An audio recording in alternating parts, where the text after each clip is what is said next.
Hello and welcome back. Today we are going to be working on Chorus from Judas Maccabaeus by Gregory Handel. Looking over it, we don't have anything too terribly out of the norm. We have a little bit in second position about halfway through the song, and then we have a rallentando second measure from the end, which will be a little bit new, I believe, and then we've also got some ear training there at the end. So let's go ahead and see what this sounds like, if I can get everything illuminated like it needs to be. And let me double check my tempo. Okay. So, here is what it sounds like.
Okay, so, like I said, the only real weird parts are going to be the second position in measures 11, 12, and 13, and then the rallentando will take a little bit of work. Other than that, it's nice, easy, straightforward. Let's go ahead and play the first line. Nice, forte, maestoso means majestically, that general kind of feel to it. I have the BPM right at about 100 for finish tempo. We can take it a little bit slower to begin with. So let's go ahead and play the first four measures. First four measures. 1, 2, 3.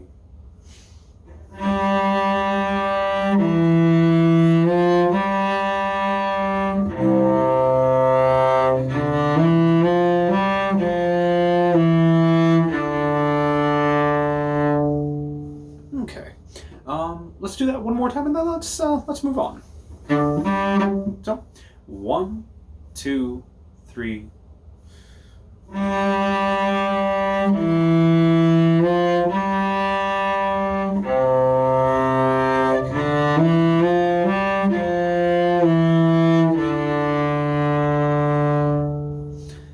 Keep in mind the dotted notes, when it is right next to the note, not above it.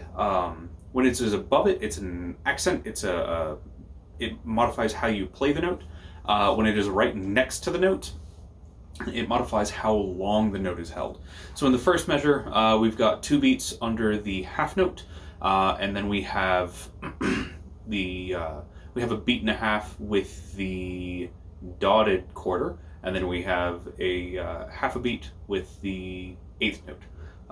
In the fourth measure, we also have a dotted half note, so that'll be held for 3 counts, or a count of 3, I guess. And then everything kind of comes back to that dotted half note at the end of the little phrase here throughout the entire piece. So, moving forward, measures 5 through 8, we have a little bit of a crescendo, or we have a crescendo through the entire measure, we have a decrescendo through an entire measure, and then we have a couple of quarter notes, a dotted quarter note, an 8th, and then a dotted half note. Okay, let's go ahead and play through this one. So, 1, 2, 3.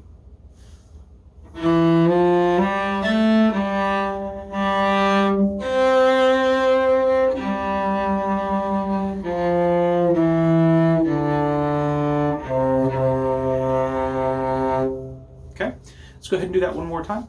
Keep in mind, nice long flowing notes, or nice long flowing phrases when it comes to the dynamic shift. And then keep in mind when you have when you have a repeated note under a slur, just make sure to accent that second note so you have a instead of a so you get that pulse moving through there. So let's go ahead and do that line again. Measures 5 through 8. 1, 2, 3.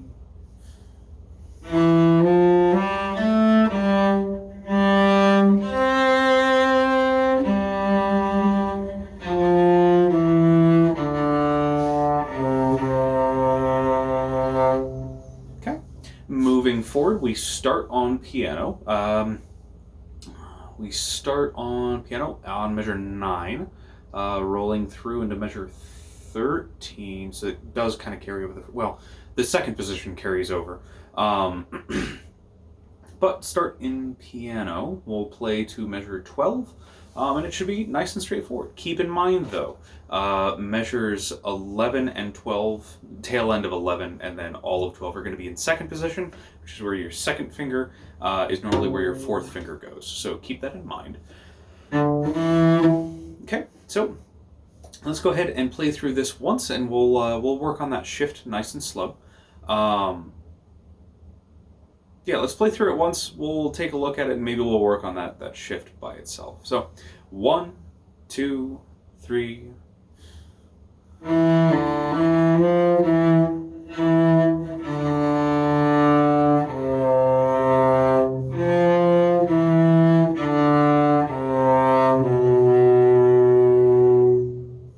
Okay, that wasn't too bad. We're not moving too fast, so we're not speeding through things. We're not having to work on shift speed. We just want to make sure that we land on the right notes. So let's go ahead and do that one more time. Starting at measure 9, we're rolling through measure 12. Starting at piano, we're going to keep it kind of quiet through the entire thing, and then we'll be mezzo forte at measure 13. So 9 through 12. 1, 2, 3.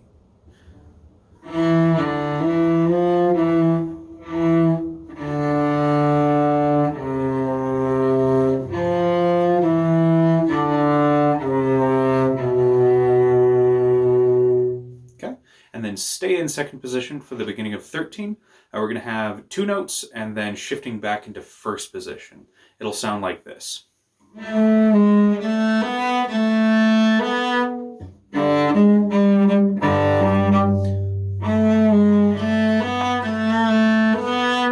Okay, so go ahead and just kind of find your position. I usually do second finger on fourth and then play the string underneath it, just to make sure I'm in the right place.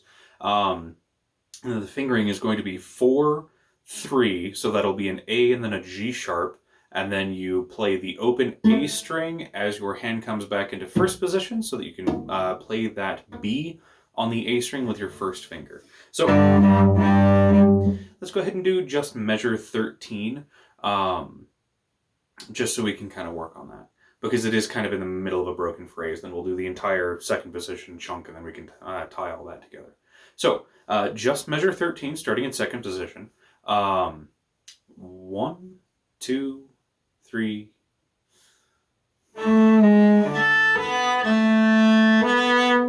Okay, let's go ahead and do that one more time. 1, 2, 3.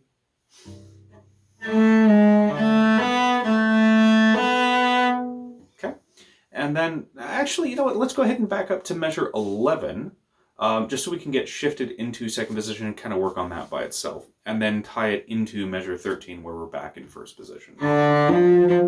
So, starting at measure 11, 1, 2, 3.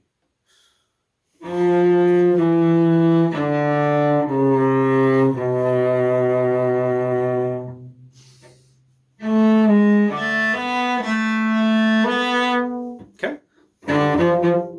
Let's go ahead and do that one more time. 1, 2, 3.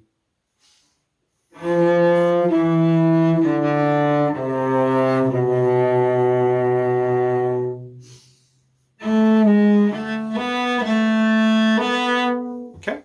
now that we have that down, let's go ahead and do 13 through 16. Starting in second position, keep that in mind. And there's not really anything else kind of strange there. So let's go ahead and start at 13. 1, 2, 3.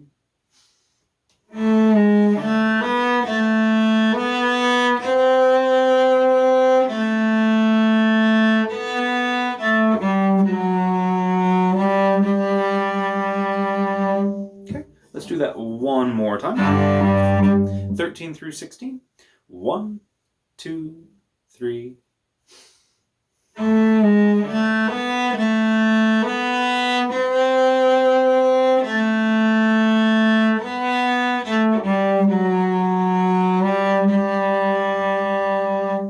One of the things that I have a real bad time with, especially in that shifted position, going back into first position, is when I'm doing string crossings while shifted. I won't have my hand all the way up. I won't be on my fingertips. I'll be on my finger pads. And then when you do a string shift, it can lead to buzzing.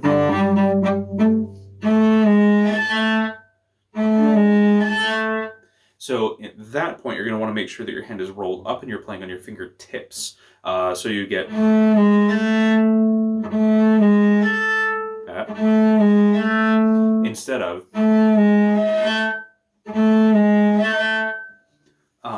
you can get kind of a false harmonic if there's any touch in there.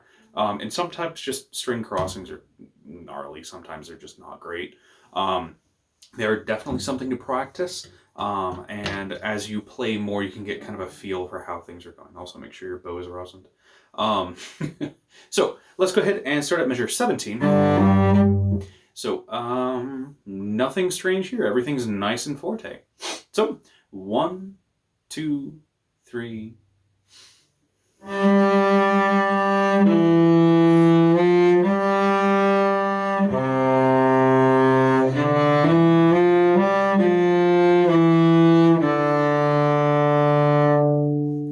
One more time. So 1, 2, 3. And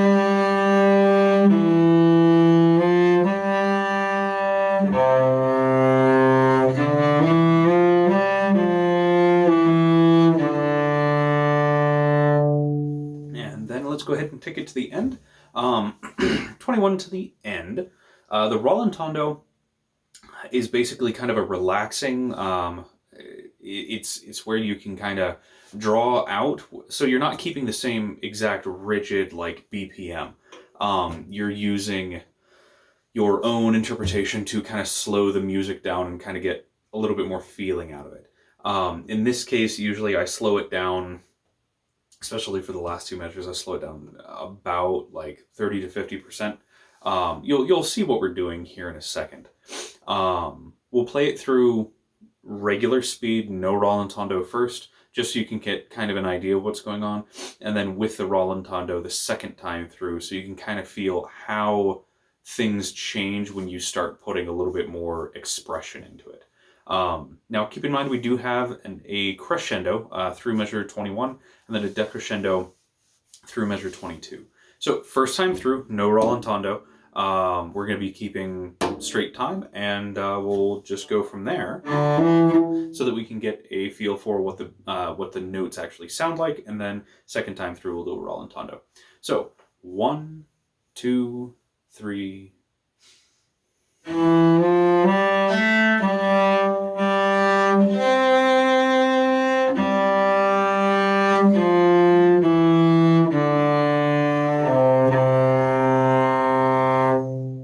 As you can hear, I still had that squeak as I did the string shift from the fourth to the second. Or from the fourth to the open, I apologize. So this time through, we'll go ahead and play with a rallentando in the last two measures. So 1, 2, 3.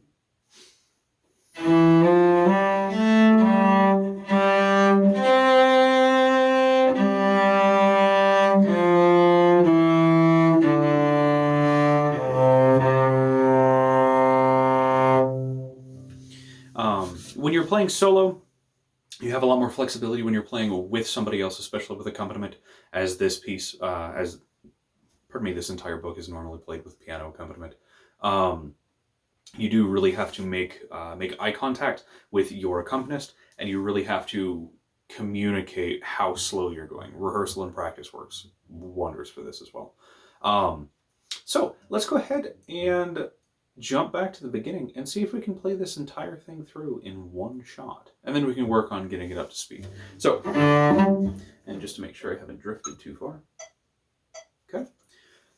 Starting at the beginning, going ahead and rolling through, keeping in mind your crescendos and decrescendos, your second position chunk in the center there, the rallentando at the end, and then just keep in mind your dynamics markings, and we'll be good to go. So,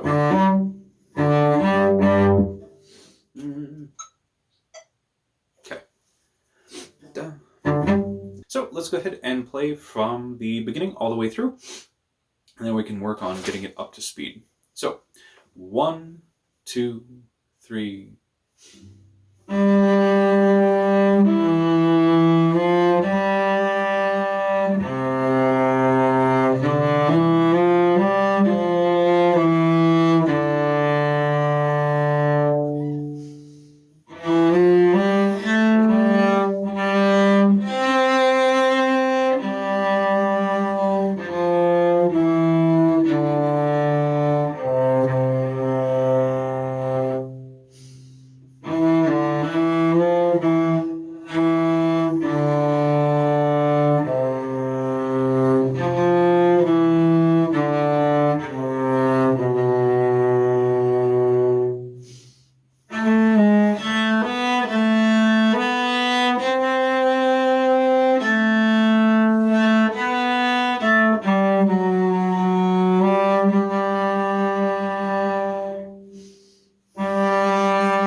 Okay. And now, let's see what, that should be at about 100. Okay. So let's go ahead and play through that one more time at full tempo, full speed. 1, 2, 3.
Okay.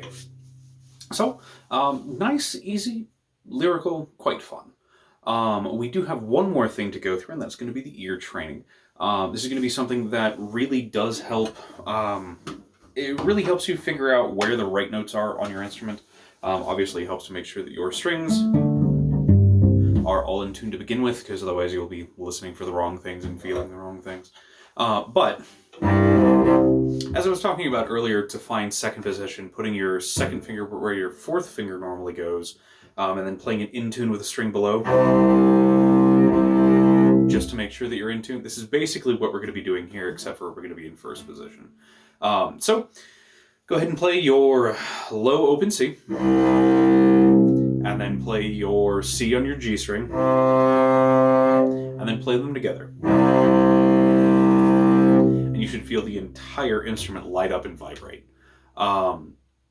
It's a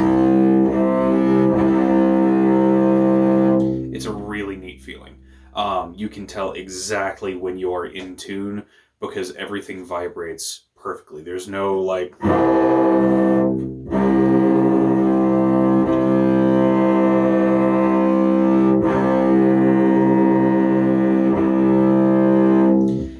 when you are almost in tune, you can feel kind of a rolling feel in the instrument as it's trying to get in tune, but it's just a little bit off. When everything is in tune, it's a wonderful feeling, and you can hear it too. It's amazing what this instrument can do. So let's go ahead and do the G, which will be your open G. Fourth finger on the D string, and then together. Okay, and then let's go ahead and do the D. Fourth finger on the A, and then both together. Okay, let's go ahead and just let's work on that together. So just those first three measures. Not going to be playing not going to be working on the rhythm yet. We're just focusing on the sound coming out of the instrument, making sure that everything's in tune if you do happen to have a tuner with you, and then paying attention to what the instrument is doing and making sure that it's everything's copacetic. So just straight half notes basically, just for the open.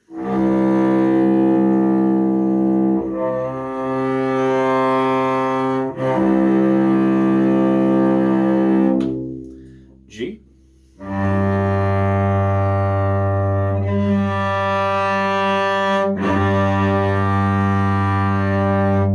D.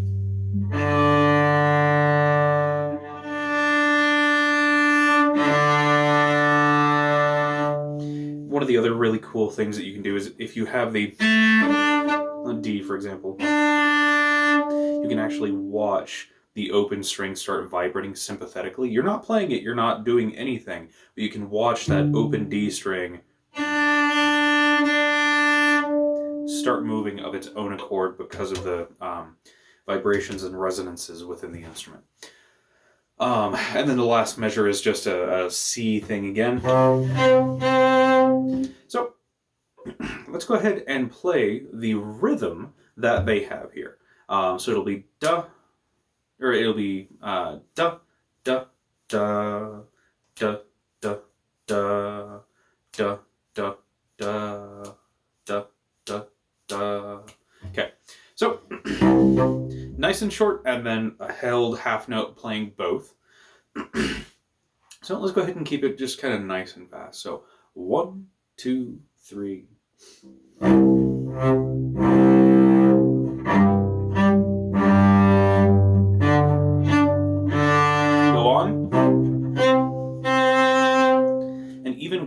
Even with that top C, you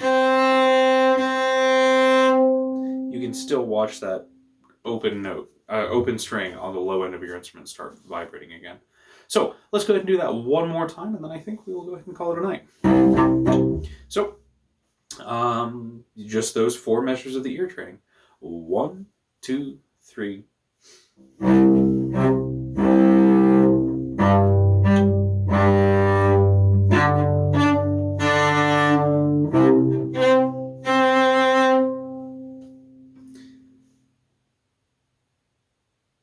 And the fact that it still vibrates and it still sings for that long is just amazing to me. Anyway, thank you very much for joining me today, and y'all take care and have fun practicing.